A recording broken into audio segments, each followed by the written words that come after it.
you'll always be my number one, even after we're married. Does that mean you like me more than her? Really? I'm gonna miss seeing you as soon as we tie the knot. I overhear a conversation from the living room that I wish I hadn't. I couldn't believe the words coming from my fiancé, Milford. Hearing it with my own ears was shocking, even though I knew about it. It wasn't that I didn't believe it, but it turns out the stories from Milford's sister, Charlotte, were true. I had heard about his careless ways with women, but never imagined it would come to this right before our wedding. Charlotte and I exchange glances and quietly leave the house. Maybe it's better to have found out before the wedding. Thanks to Charlotte, a capable ally, things seemed to be moving smoothly. I thought our relationship was going well because I hadn't noticed anything. Or rather, I was pretending not to notice. So, like a puzzle missing a single piece, everything easily falls apart. Unwanted evidence of the two of them starts surfacing, one after another. I can't believe how easily I find proof of what Milford has been up to the point where I disgust myself.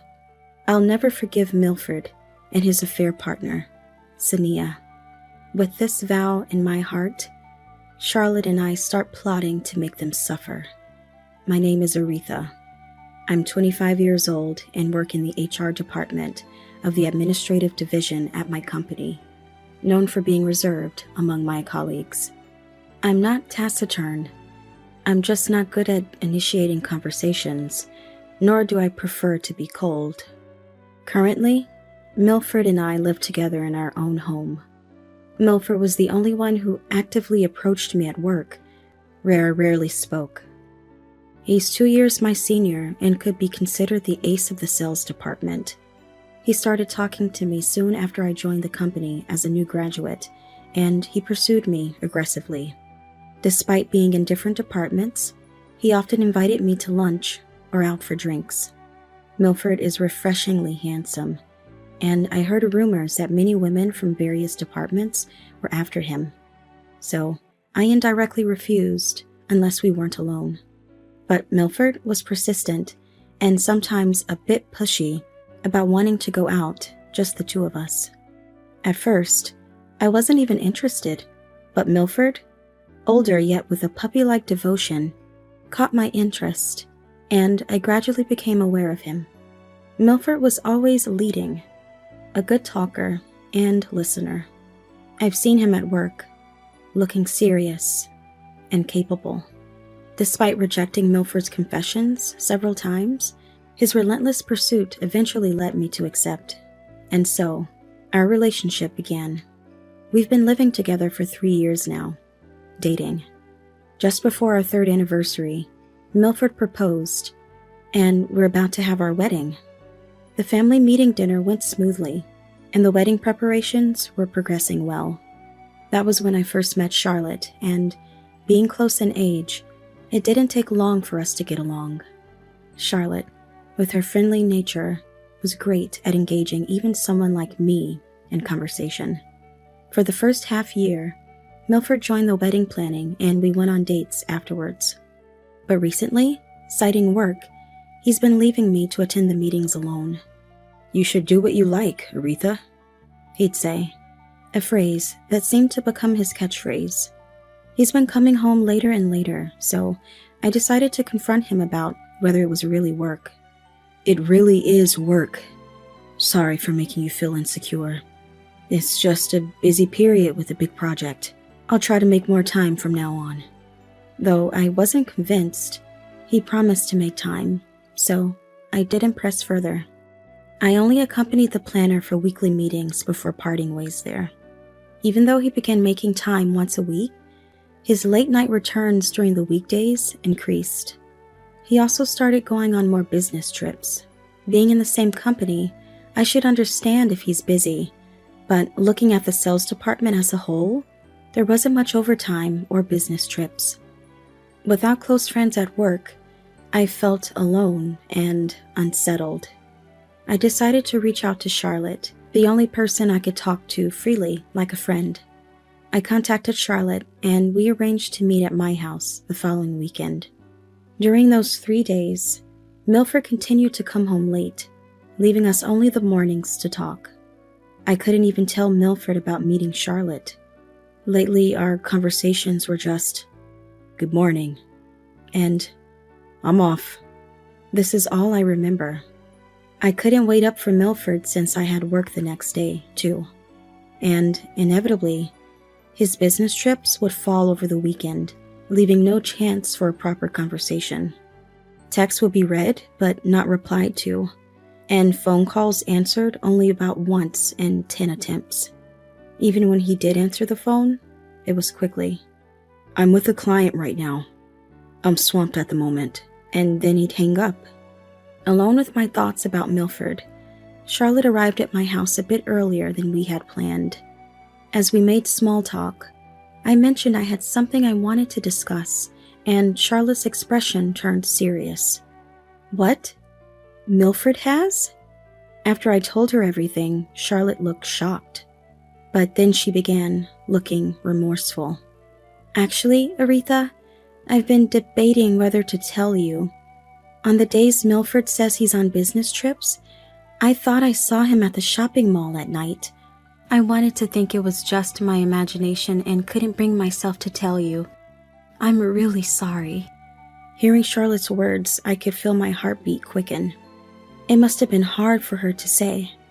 When I quietly took Charlotte's hand, she began to cry and continued. "When I confronted Milford, he threatened me, saying, 'If you don't tell Aretha, she won't find out. You don't want to make her unhappy, right? And with the wedding coming up, seeing how happy you looked, I just couldn't bring myself to say it. I'm sorry. Really sorry. Charlotte, it's not your fault. It's okay. I'm sorry you had to go through this alone. Being threatened must have been hard. Thank you for telling me, even so." Charlotte began to cry as if she was letting out everything she had been holding back. I also heard that Milford had always been careless with women. Despite feeling bad for Charlotte, I couldn't fully believe that the kind Milford I knew could cheat. Deciding I needed to be sure, I told Charlotte I would hire a detective agency. "That might be best," she agreed. Charlotte wanted to hear the detective agency's findings together, so we agreed to share the information once it arrived and then parted ways. Waiting for the detective agency's results, I was restless and anxious. Then, one day after work, "Can you and Milford come to the family home this weekend? There's something about the wedding we need to discuss." I received a text from my mom. My family home is far away, so a visit would mean staying overnight.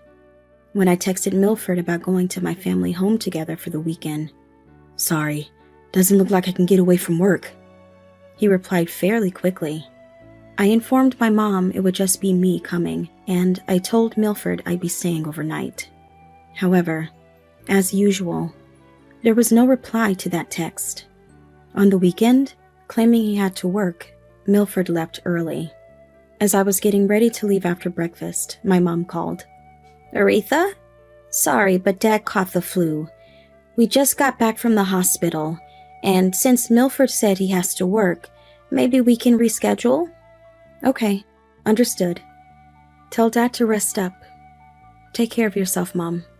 After hanging up, my plans were suddenly canceled, leaving me wondering what to do next when I got a call from the detective agency. The investigation was complete, and they asked me to come to their office. I contacted Charlotte to see if she could meet right away, and since she could, we both headed to the agency together. The results of the investigation left us stunned. The other woman was a new employee named Sania, from the same department and division as me. She was notably attractive, and I remembered her name and face because she stood out. Even though I knew, accepting the reality was tough, and I fought hard to keep from crying. After thanking the agency, Charlotte and I decided to go back to my place to talk it over. When we got home, I saw Milford's shoes and an unfamiliar pair of black pumps next to them. We quietly closed the door to avoid making noise and tiptoed down the hallway leading to the living room. You'll always be my number one, even after we're married. Does that mean you like me more than her? Really? I'm gonna miss seeing you as soon as we tie the knot. Sania, that ice-cold boss of yours is your fiancé, right? But you like me more, huh? Hearing this unwanted conversation from the living room was unbelievable. I couldn't believe Milford's words. Hearing it for myself was a shock, even though I was aware. It wasn't that I didn't believe it, but it seems Charlotte's stories were true. I had heard about his careless ways with women, but never imagined it would come to this right before our wedding. Charlotte and I exchanged looks and quietly left the house. We went to a nearby cafe, and for some reason, I felt a laugh welling up. Charlotte looked at me with concern. Charlotte, I need your help with something. I thought so. Count on me for anything, Aretha. So we started plotting our revenge. From that day, I stopped initiating conversations with Milford. Seemingly sensing something, Milford began to approach me more. By this time, there was less than a month left until the wedding. Even as Milford started initiating conversations, my cool responses made him stop going on business trips and start coming home earlier. Charlotte must have been late, huh? Welcome back. My boss said we could leave on time since the wedding is coming up. Finally, we can relax. When I got home, Milford would start making excuses without being asked. I simply replied, "That's good for you." We had never fought during our relationship, but this was the first time Milford raised his voice. What's with that attitude? It's really irritating. Did I do something to you? Why are you so cold all of a sudden? Is this some kind of revenge for coming home late before? Not really. It's nothing like that. It sucks to finally be able to come home early and then have to deal with this at home. I'm going out to a bar with friends tonight. Saying that, he prepared something in his room and left, making noise with his footsteps. I figured he was probably going to meet her. Since Milford's bedroom door was left open, I decided to check inside while closing it. Noticing the closet door was also open, I saw that his suits were missing, suggesting he might not come back tonight. This meant I could proceed with the next steps of my plan. I called my parents to inform them about Milford's affair and my plans for revenge. Though shocked by the sudden news, "Go all out if you're going to do it," they said. After ending a call with my parents, I noticed a text from Milford asking, "Do you understand why I left? Reflect on your actions." I didn't reply, but took a shower and went straight to bed. Somehow, I wasn't feeling sad or angry anymore, just looking forward to seeing if our revenge would be successful. Charlotte was probably telling my in-laws about Milford's actions by now. I had given her copies of the evidence photos from the detective agency, so they would believe her. It was uncertain if they would join our plan. Even if they tried to stop us, I was determined to proceed. The next day, Milford came home, slammed his bag on the table without a greeting, and burst out, "Aretha, enough is enough. What's your problem? If you don't speak up, how am I supposed to know?" "What? Welcome home." "Are you joking? Can't you be more charming? More like her?" Milford stopped mid-sentence, realizing what he had said. Was this an admission of guilt? As I silently stared at him, Milford awkwardly said, "Anyway, you're pretty and competent. What you lack is charm. Forget it. I'm going to take a shower." Milford hurried off to the shower. During this time, I went to my room and texted Charlotte about the conversation. Charlotte responded, "What is that? A confession?" Finding the situation amusing. Then, on the eve of the wedding, my parents were staying at my house, and Milford said he would stay at his parents' house, already absent from our home. So, I had my parents help me pack up. "Aretha, are you really leaving this house?" "Yes, I'm done. I don't need memories with Milford." My parents agreed with my decision, packed the car, and arranged for a courier to pick up the rest later. The next morning, I woke up early, perfectly applied my makeup, and was fully prepared. Milford started calling persistently. Ignoring all his calls, I saw texts from him. Where are you? What are you thinking? I ignored these as well. After that, I received a call from Charlotte, who was at the venue. Once I answered, Charlotte asked the venue staff to project her phone screen for everyone to see. Switching to video call, I took a deep breath and began speaking to the attendees through my phone. Ladies and gentlemen, thank you so much for being here today on our behalf. However, I must inform you that I cannot marry Milford. Charlotte, Milford's sister, will explain the details. After I said this, Charlotte took the microphone and directed everyone's attention to another screen showing photos of Milford's infidelity. The room buzzed with murmurs, but Charlotte methodically explained each photo. With only Milford and Sania, who had boldly taken a seat in the venue, turning pale at their disgraceful images being displayed, Sania suddenly stood up in front of the screen. "Don't look! It's a misunderstanding! Someone delete this!" she yelled. Milford tried to take the microphone from Charlotte, joking that it was just a wedding prank, but no one believed him. The company's executives started to murmur, "What's going on here?" while friends commented, "This is bad," some even finding amusement in the situation. Then, father-in-law John, in anger, took the microphone and addressed the crowd. Ladies and gentlemen, we deeply apologize for today's inconvenience. Our son has caused you trouble. We will return your wedding gifts as you leave, but please enjoy the meal. Thank you very much for coming.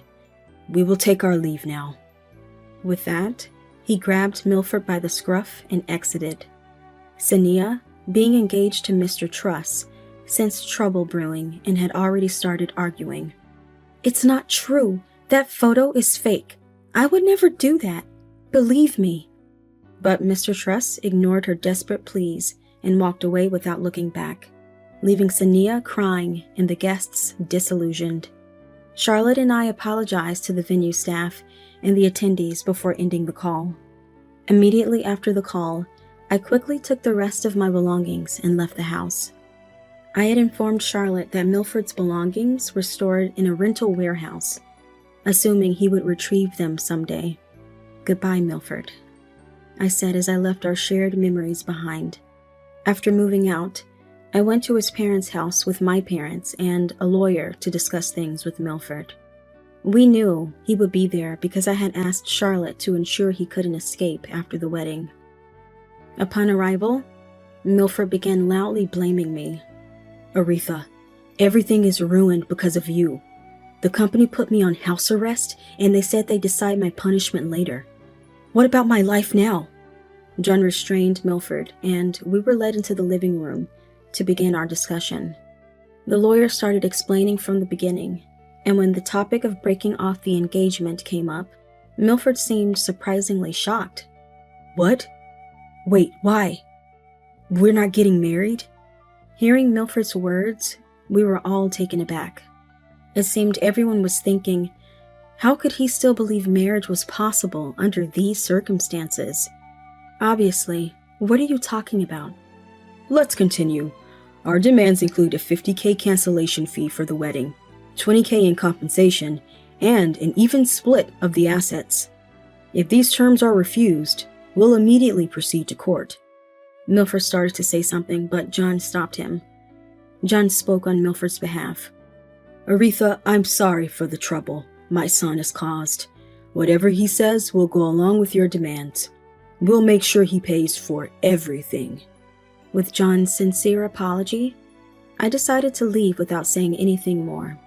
Thinking it was all surprisingly straightforward, I returned home, only to find myself the center of attention at work the next day.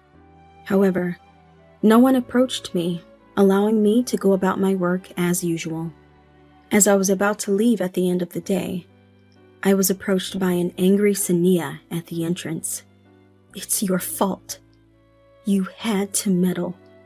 I was about to marry a wealthy man and have a handsome lover living a happy life. I'll never forgive you." Just as she lunged at me, Mr. Truss arrived in time to hold her back. "This isn't Aretha's fault. I had my suspicions from the start. Your reckless spending was too much to ignore. Even without this incident, I would have called off the engagement." Sania broke down crying and was taken away by the police called by Mr. Truss for attempting to harm me, receiving a stern warning. After thanking Mr. Truss the next day and hoping for a return to normalcy, I mistakenly answered a call from Milford. "Finally got through. Aretha, can't we start over?" "What are you talking about? It's impossible." "Then, since I'm paying compensation, I can live in our home, right?" I was baffled by Milford's logic. The home we lived in was a gift from my parents for our engagement, in my name. I sold that house. "What? How could you do that on your own? Isn't the house communal property? What about the sale money? Does that reduce the compensation?" "First off, that house was bought by my parents in my name. It's not communal property. Talking to you is giving me a headache. Don't call me again. Goodbye." I hung up without letting Milford say more and immediately blocked his number, later telling Charlotte about the call and planning to meet up. Today was the day to meet Charlotte. Over tea, she updated me on Milford's situation. The total compensation and cancellation fees he owed amounted to $70K. He had been transferred and had his salary cut by the company after the compensation claim was confirmed, but he quit in frustration after being reprimanded daily, having never worked in any capacity other than sales. Milford had planned to take refuge and live at his in-laws, but John ousted him, Charlotte explained.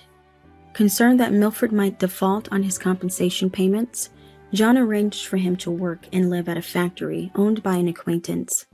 This factory, located far from the city and out of cell phone reach, would ensure Milford couldn't bother me anymore, Charlotte said with a laugh. Curious, I also inquired about Sania's whereabouts. According to Charlotte, Sania faced a $30K compensation claim from her former fiancé. With her looks and charm, that amount should have been manageable. However, Sania's prejudices against certain jobs left her unable to repay her debts and struggling to make ends meet. Eventually, she found temporary work but was fired due to incompetence, relying on part-time jobs to survive and becoming obsessed with nightclubs. Her debts increasing, Sania could no longer afford her nightclub expenses and was last seen being escorted away by intimidating figures, her current whereabouts unknown, Charlotte noted. When I asked how Charlotte knew so much, she revealed a surprising connection. She and Sania were classmates in middle and high school. Sania was infamous for stealing others' boyfriends, a reputation that made Charlotte wary of her from the start. This incident, it seems, settled any unresolved feelings Charlotte had towards Sania. At work, I faced no condemnation. In fact, the incident made me more approachable, leading to new friendships and lunch companions. Conversations with Mr. Truss revealed a shared compatibility, evolving into regular outings on weekends. The future of this relationship remains uncertain. Charlotte and I continue to share a close bond, akin to sisters or best friends, planning to maintain our friendship.